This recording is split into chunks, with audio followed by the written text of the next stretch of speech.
요한복음 6장 우리 22절에서 40절까지의 말씀을 함께 읽고요. 우리 함께 6장의 말씀을 함께 묵상하도록 하겠습니다. 제가 22절을 읽겠습니다. 이튿날 바다 건너편에 서 있던 무리가 배 한 척 외에는 다른 배가 거기 없는 것과 또 어제 예수께서 제자들과 함께 그 배에 오르지 아니하시고 제자들만 가는 것을 보았더니 그러나 디베랴에서 배들이 주께서 축사하신 후 여럿이 떡 먹던 그곳에 가까이 왔더라.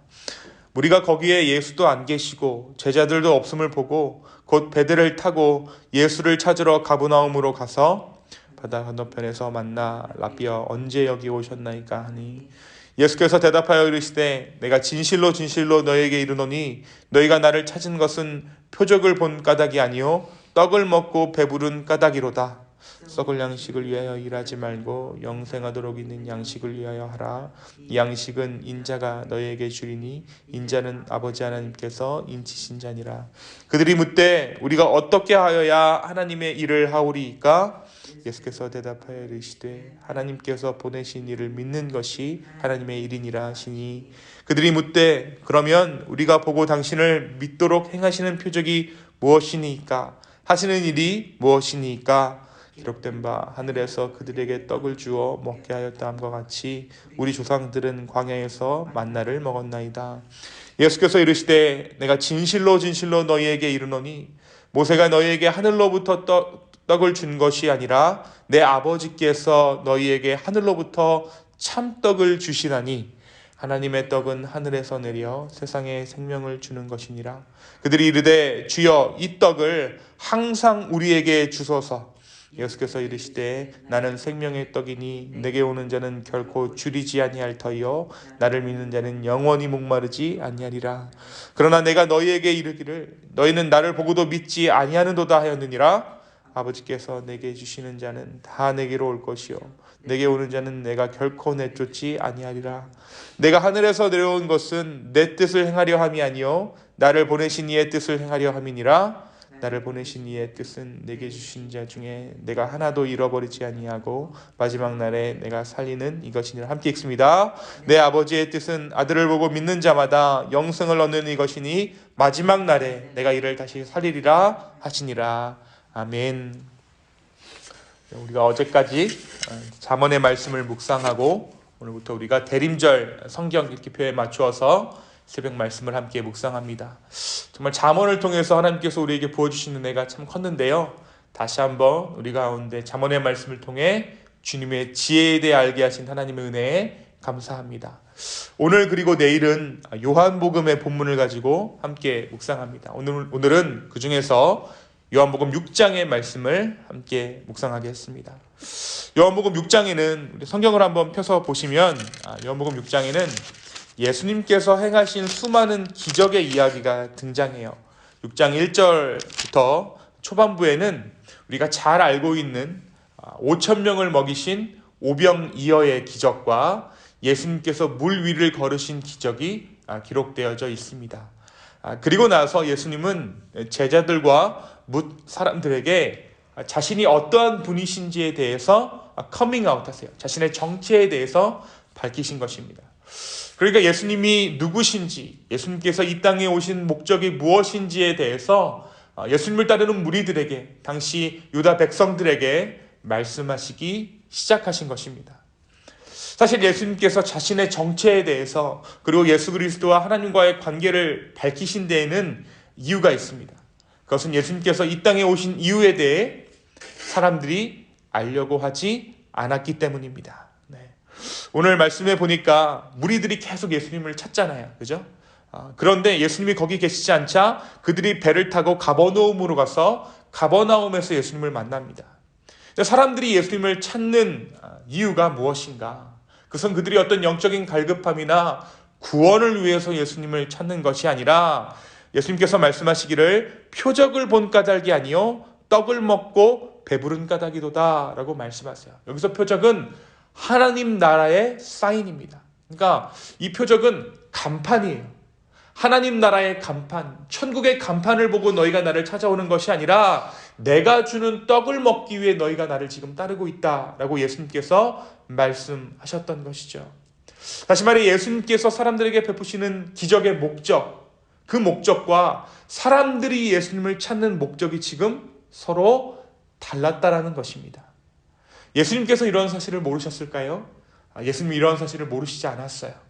하지만 예수님께 주어진 시간이 그렇게 길지 않았기 때문에, 하나님 아버지께서 예수님에게 허락하신 그 시간이 그렇게 길지 않았기 때문에 예수님은 그들에게 자신의 정체와 예수님이 이 땅 가운데 오신 목적을 말씀하시기 시작했던 것입니다. 사실 오늘 말씀 요한복음 6장에 기록되어져 있는 예수님의 기적은 인간이라면 누구나 느낄 만한 배고픔을 해결해 주신 기적입니다. 그러니까 예수님은 가장 인간적인 기적을 베푸시고는 그 이유에 대해서 가장 영적이고 가장 하나님다운 말씀을 오늘 말씀 가운데 하기 시작한 것입니다. 그리고 나서 예수님께서는 이 모든 것이 예수 그리스도 자신의 뜻이 아니라 예수님을 보내신 이의 뜻, 아버지의 뜻을 따르고 있다라고 말씀하십니다. 왜 예수님 이렇게 말씀하셨을까요? 이건 내 뜻이 아니야, 하나님 아버지의 뜻이야 라고 왜 이렇게 말씀하셨을까요? 예수님께서 내 뒤에 누군가가 있다라고 말씀하신 거예요. 너희들이 지금 보는 것이 전부가 아니라, 너희들이 체험하고 있는 그것이 전부가 아니라 내 뒤에 지금 누군가가 있다라는 것이죠. 그러니까 늘 눈으로 확인된 것만 믿으려는 우리에게 보이지 않는 것을 믿는 믿음이 진정한 믿음이라는 것을 오늘 이 대화를 통해 지금 예수님께서 말씀하고 계시는 거예요. 사람의 가장 근본적인 필요, 그러니까 가장 인간적인 본능적인 필요들을 채워주신 예수님께서 그 기적 이후에 말씀하신 놀라운 사실은 바로 영적인 세계에 대한 증언이었던 것입니다. 하나님 나라에 대해서 지금 예수님께서 말씀하기 시작하신 거예요. 사람들은 예수 그리스도의 이러한 말씀을 제대로 이해하지 못했던 것이 분명합니다. 그러니까 예수님께서 지금 눈에 보이지 않는 것이 있어, 하나님이 내 아버지시야, 너희가 눈에 보이는 것이 전부가 아니야 라는 다소 형이상학적인 말씀, 어떻게 보면 뜬구름 잡는 말씀 비슷한 것을 이렇게 발언하시자 사람들은 대번에 눈에 보이는 것, 손에 잡힐 만한 것들을 요구하는 것을 오늘 말씀이 이야기하고 있어요. 28절입니다.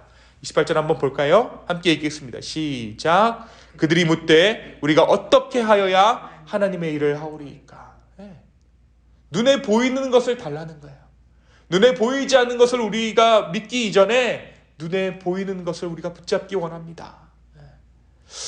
다른 위인들 같으면 이 정도 되면, 받아들일 자가 준비가 되어 있지 않거나 수준 미달이면 그것으로 문답을 중단하고 상대방을 힐난하거나 돌을 더 닦고 오라든지 후위를 도모했겠지만, 예수님은 그러한 방법을 취하시지 아니하시고 이 사람들을 향해 계속해서 보이지 않는 하나님의 뜻과 예수님께서 이 땅에 오신 이유에 대해서 계속해서 설명하세요. 이 말이 뭘까요? 예수님께서 왜 이해하지 못하는 자들을 향해서 계속해서 왜 말씀하셨을까? 이것은 우리의 이해가, 인간의 이해가 구원에 있어서 필수 조건은 아니라는 것입니다. 우리가 하나님의 그 경륜의 뜻을 다 이해하지 못해도 우리는 구원을 선물로 받는다는 것이죠. 우리가 하나님의 구원 섭리를 이해할 수 있다면 그것만큼 큰 축복이 없겠지만, 설령 그 구원의 경륜을 이해하지 못한다고 하더라도 하나님은 우리를 구원하신다라는 것이죠. 그리고 우리가 예수 그리스도를 그럼에도 불구하고 믿었을 때 하나님은 그 구원의 경륜을 우리 가운데 설명하시고 우리로 하여금 그것들을 깨닫게 하신다라는 것입니다. 끝까지 깨닫지 못할 것만 같은 그들에게 예수님은 계속해서 하늘나라의 복음을 말씀하십니다. 여러분, 이것은 설득이 목적이 아니에요. 이것은 선포입니다.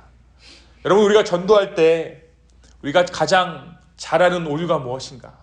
저도 설교할 때 가장 잘 범하는 오류가 무엇이냐면 설득하려고 한다는 거예요. 그 사람을 이해시키려고 한다는 것이죠. 근데 복음은 설득이 아닙니다. 복음은 선포입니다. 이것은 그들에게 이해를 구하고자 함이 아닙니다. 이것은 그들에게 임박한 구원에 대한 메시지였던 것이죠. 사랑하는 기쁨의 교회 성도 여러분, 예수님은 우리에게 육체적인 필요를 베푸시는, 그 필요를 채우시는 주님이십니다. 우리가 소위 기도 제목들을 나누잖아요. 이 소위 기도 제목이라는 것을 가지고 하나님 앞에 나아갈 때 예수님은 그 기도 제목을 결코 무시하거나 속되다라고 말씀하시지 않으세요. 하지만 우리가 오해해서는 안 될 부분이 있습니다. 바로 예수님께서 베풀어 주시는 이러한 채움의 끝이 단순히 필요를 채워주심에 있거나 필요를 채우신 후 내가 너보다 더 강해 라고 말씀하시는데 있지 않다라는 것입니다. 이러한 채우심은 어디까지나 구원의 경륜 안에서 이루어진다라는 사실을 우리가 마음 가운데 새겨야 해요. 예수님은 육체적인 필요를 채워주심으로 우리에게 영적인 하나님 나라를 깨닫기 원하십니다. 단순히 우리가 믿음이라는 것이, 신앙생활이라는 것이 구하고 받는 차원이 아니라 눈에 보이지 않고 손에 보이지 않는 구원의 경륜을 우리들이 마침내 깨닫기를 우리 하나님께서 그 수많은 공급함을 통해 원하시고 계신 것입니다. 사실 예수님께서 살아계시는 동안에 이 예수님이 누구신지 깨달은 자는 정말 소수에 불과했습니다. 예수님이 진짜 누구신지는 예수 그리스도의 십자가와 그분의 부활을 통해 결국 나중에 설명되어지죠. 사랑하는 성도 여러분, 단지 구하고 받는 신앙을 넘어서서 하나님의 구원의 경륜을 깨닫게 해달라고 기도하는 이 아침 되기를 소망합니다. 하나님의 선물, 하나님께서 무엇을 우리에게 주실까? 그것이 우리의 관심사가 아니라 그 선물을 주시는 하나님이 우리의 관심사다라고 고백할 수 있는 저와 여러분 되기를 예수님의 이름으로 축원합니다. 선물을 주는 자, 그것이 우리의 관심사예요. 그 선물 자체에 우리의 목적이 있는 것이 아니라 선물을 주시는 분이 누구신가에 대해서 우리가 바라볼 수 있어야 한다는 것입니다. 바로 그러한 자들에게 예수님은 그분의 기적을 더욱 선명하게 베풀어 주실 것입니다. 하나님의 깊은 것들을 우리에게 밝혀 보여주실 것입니다. 이 대림절 기간 하나님 알기에 더욱 힘쓰는 저와 여러분 되기를, 그리하여서 정말 우리가 여태껏 몰랐던 그 하나님의 구원의 놀라운 섭리를 깨달아 알 수 있는 우리 기쁨의 교회 되기를, 그리고 그 구원의 기쁨이 각 가정 가운데 넘쳐 흘러나기를 예수님의 이름으로 축원합니다. 이 시간 함께 기도하겠습니다. 주님, 우리로 하여금 오늘 이 요한복음 말씀을 통하여서 보이지 않는 하나님 나라를 말씀하여 주심에 주여 감사합니다. 주님, 우리가 때로는 하나님께서 베풀어 주시는 그 기적들, 우리의 물질적인 필요를 채우는 그 무엇을 두고 감사하는 마음으로 아버지 앞에 나아가지만 그것 자체가 목적이 되는 우리가 그러한 신앙을 가지고 있었음을 고백합니다. 주님, 이제는 그러나 그 선물을 주신 그분께 우리의 마음을 집중하기를 원합니다. 성령 하나님, 우리가 예수 그리스도의 복음을 알지 못하는데 정말 이 대림절 기간에 예수님의 복음을 다시 한번 우리의 심정 가운데 깨닫게 하여 주십시오. 각 가정이 정말 예수님의 복음으로 새로워질 수 있도록 주여 인도하여 주시고, 여태껏 내가 알았다라고 생각했던 것들이 정말 이제 내가 정말 몰랐었구나라는 깨달음으로 이어질 수 있도록 주여 이 기간을 사용하여 주시고 축복하여 주시옵소서. 감사합니다. 이 모든 말씀 살아서 역사하시는 예수님의 이름으로 기도하였습니다. 아멘.